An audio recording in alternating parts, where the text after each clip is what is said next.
A paz do Senhor, meus queridos irmãos e irmãs em Cristo Jesus. Nós vamos aqui para a lição de número 4, que nós temos aqui esse estudo aqui, um estudo bíblico relacionado com a lição bíblica da escola dominical. Nós temos aqui como a responsabilidade do setor do bairro Mapim, o pastor Erineu Vital, juntamente com a sua digníssima esposa, irmã Matildes, tá certo? Eu sou o professor Claudine Santos e estarei discorrendo com vocês aqui esta temática maravilhosa, tá ok? E o título da lição é a iluminação espiritual do crente. Aqui no tópico número 1, aqui nós vemos aqui a esperança e a vocação da glória. Muito bem. Aqui do tópico número 1 aqui eu gostaria de falar sobre os fatores da estimulação à oração. E o tópico de número 2 sobre a excelente grandeza e força do poder divino. Dentro do tópico número 2 é que estarei comentando aqui sobre alguns elementos indispensáveis à oração. E caminhando aqui para o tópico de número 3, Cristo nosso exemplo de exaltação. Dentro do tópico do número 3 aqui, eu gostaria de abranger aqui sobre o objetivo da oração e já terminando aqui já o dia da oração, tá ok? Muito bem. Não saia daí, estarei citando várias referências bíblicas que não consta aqui na lição, mas por certo estará ajudando você a pesquisar, a analisar o contexto, tá ok? Muito bem. Dentro do assunto em pauta aqui, o grande desafio do crente é a manutenção e perseverança das bênçãos da salvação, principalmente em sua vida. O apóstolo Paulo, ele atentou para isto e foi impelido a orar pelos efésios. A sua oração é, acima de tudo, uma lição de fé. Através dela, elas nos ensinam a orar. Então, eu estarei comentando aqui versículo por versículo dentro da temática ou conteúdo proposta pelo comentador da lição, que é o Douglas Batista. Muito bem. Dois fatores especiais aqui que levaram o apóstolo Paulo a orar.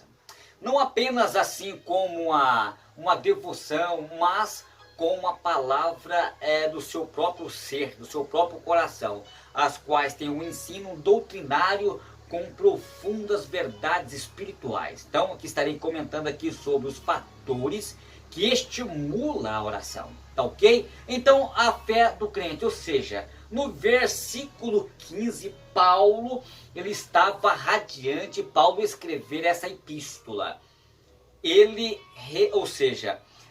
aqui era ali um consolo na prisão em Roma, ouvir notícias boas da igreja de Éfeso. Por isso ele escreveu ouvindo, ou seja, ouvindo o quê? Ouvindo o que os irmãos relatavam entre vós que era dado através do Senhor Jesus. Ou seja, que tipo de fé era esta vivida por aqueles crentes?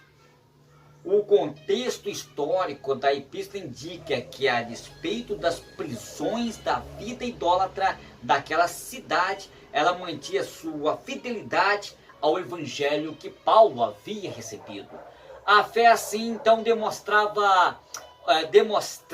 tinha o peso da sua convicção da pessoa do Senhor Jesus Cristo. Agora veja bem, o amor para com todos os santos.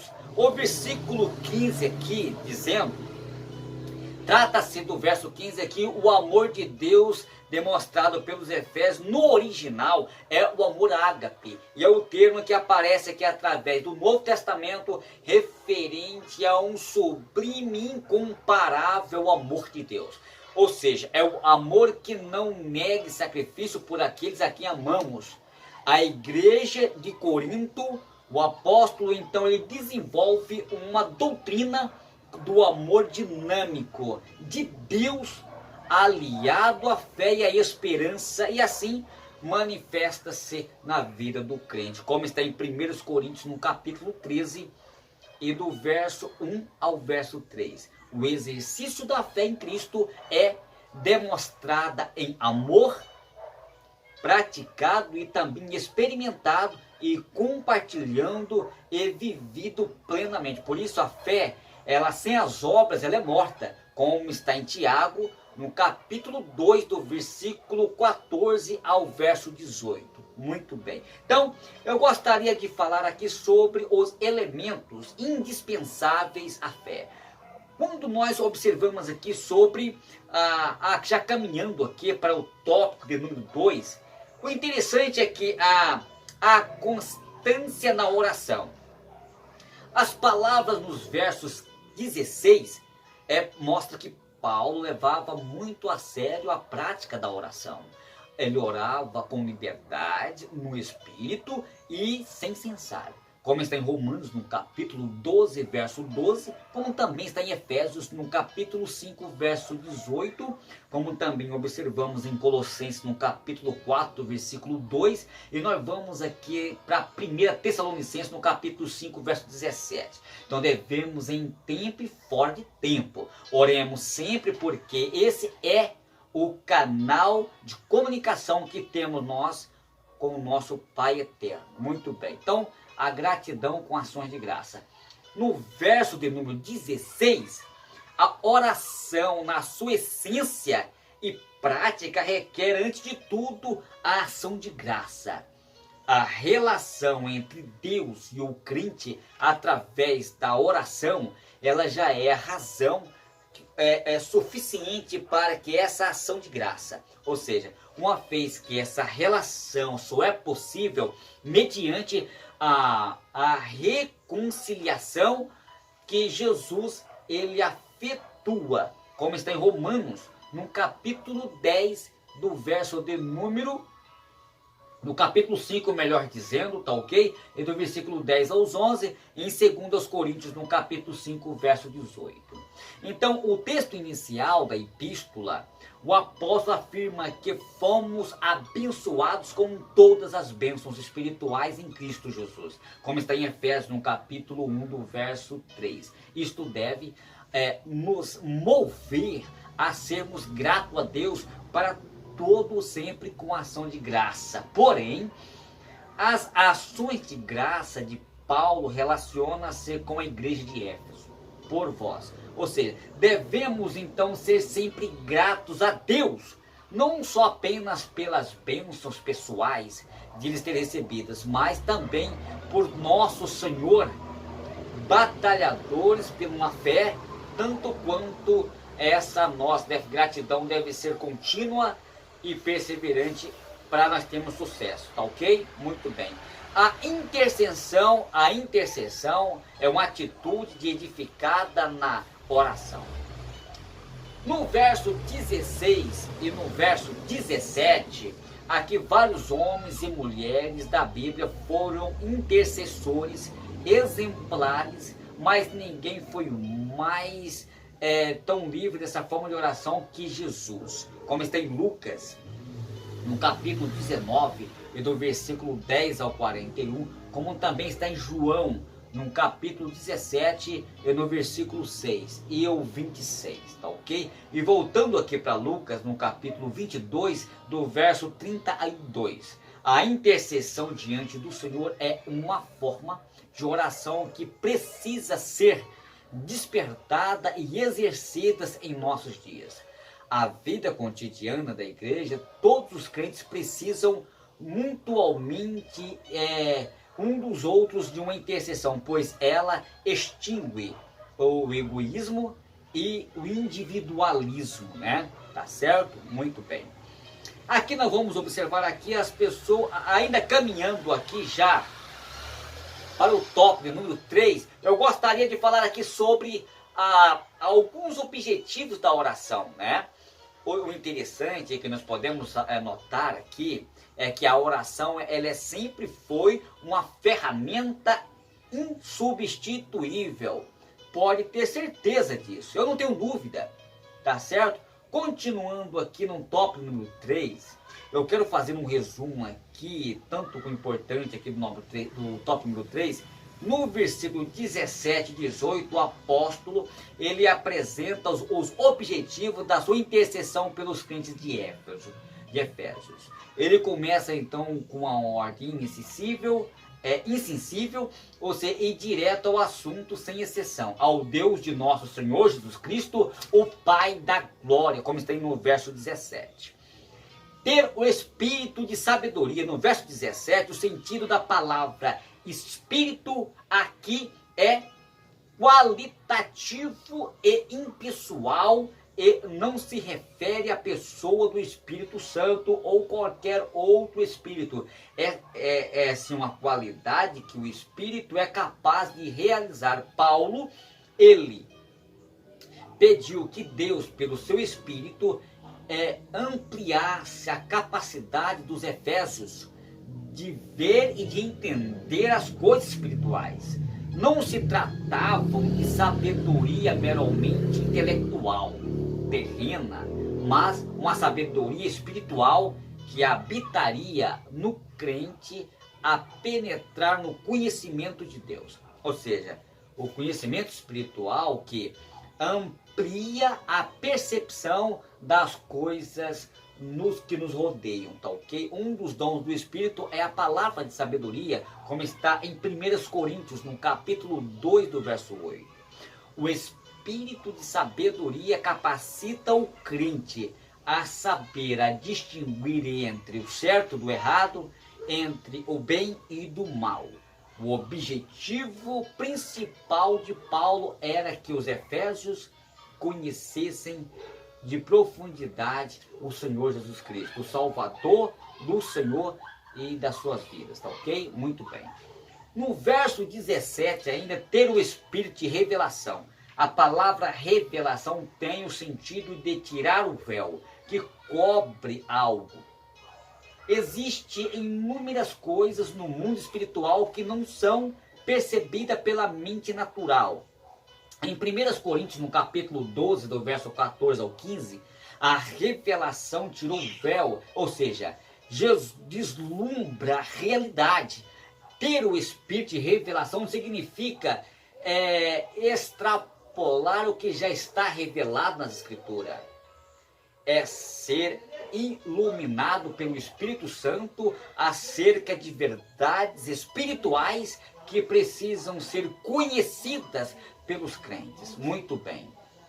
Ter iluminados os olhos e entendimentos. No verso de número 18, aqui, caminhando aqui, queridos irmãos, eu vejo aqui que é ver com o coração. Por isso, um cristão espiritual, no sentido bíblico, como está em 1 Coríntios, no capítulo 2, e do versículo de número 10 e 16, se estende até o verso 16, ver as coisas que a mente natural não pode, o entendimento espiritual diz a respeito ao ser interior de cada criatura, inclusive o intelecto, as emoções e a volição do homem. É viver com a luz que as pessoas produzem, que não consegue ter, que a pessoa comum não consegue ter, porque o mundo já está em treva, e só quem conhece Jesus que tem os olhos iluminados para ver o que está realmente acontecendo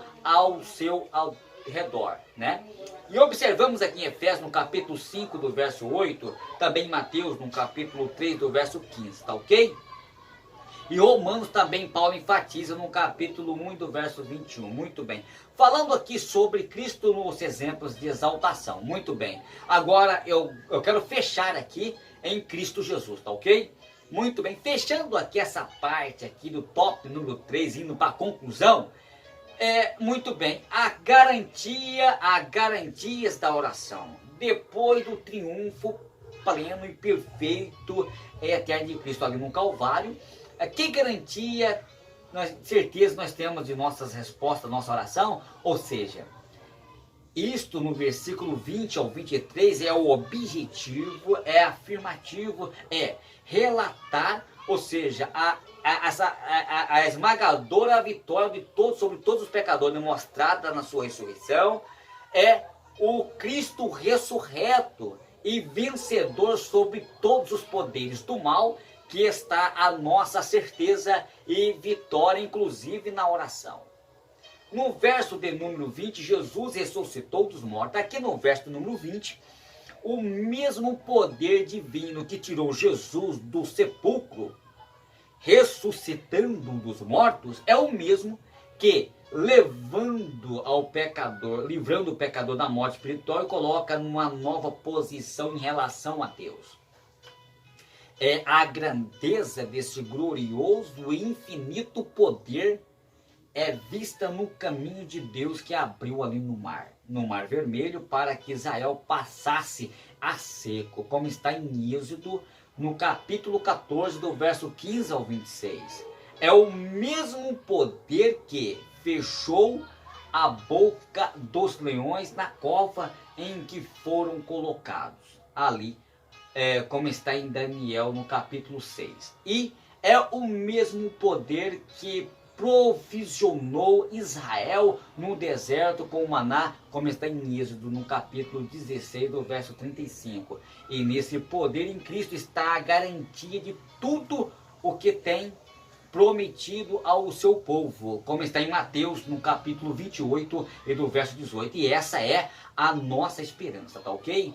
Comentando o versículo 21 aqui em diante, veja bem, no verso 20 ao 21, Jesus está acima de todos os tipos de poderes.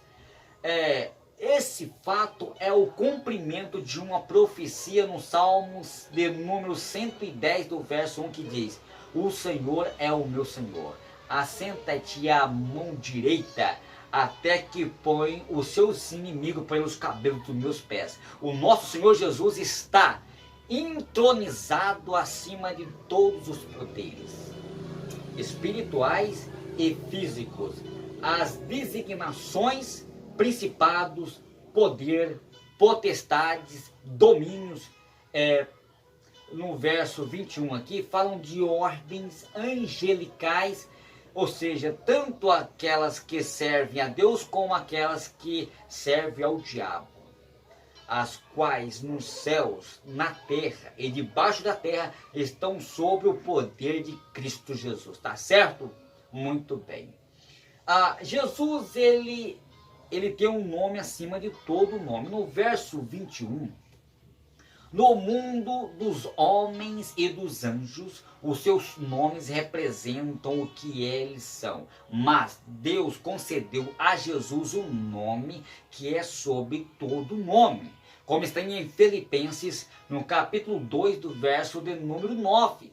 Assim, limites sem tempo em toda a eternidade. Que coisa maravilhosa. Esse é o nosso Cristo ressurreto, tá ok?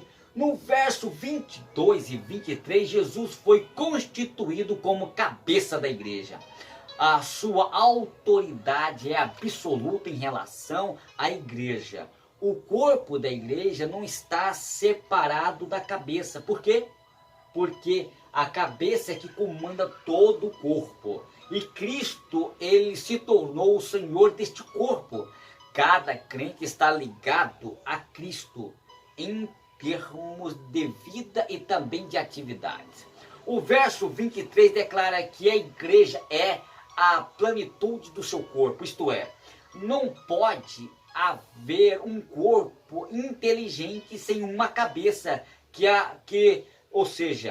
o comande. Por isso, a igreja como tal corpo só tem importância no mundo em que vivemos, porque Cristo a opõe, ou seja, ele identifica com a sua glória e o seu poder. Que coisa maravilhosa. Queridos irmãos, esta é uma aula resumida. Quero ficar aqui de já uma conclusão dizendo que esta lição, ela procurou mostrar uma pequena parcela do que a Bíblia ensina sobre a oração na vida do apóstolo Paulo. A oração aqui é desbolsada, serve de modelo para uma vida de oração que o crente precisa cultivar. sabendo que o Senhor responde às nossas petições e intercessões e em favor de nossas necessidades em todos aqueles que para as quais para sempre devemos orar, tá ok? Então, quando você for orar, fecha a porta do teu aposento e busca a Deus e oculto, porque Ele o ouvirá. Que Deus abençoe a todos em Cristo Jesus e até a próxima aula, se Deus nos permitir, tá ok? Um abraço do seu amigo hoje e sempre, Claudine Santos.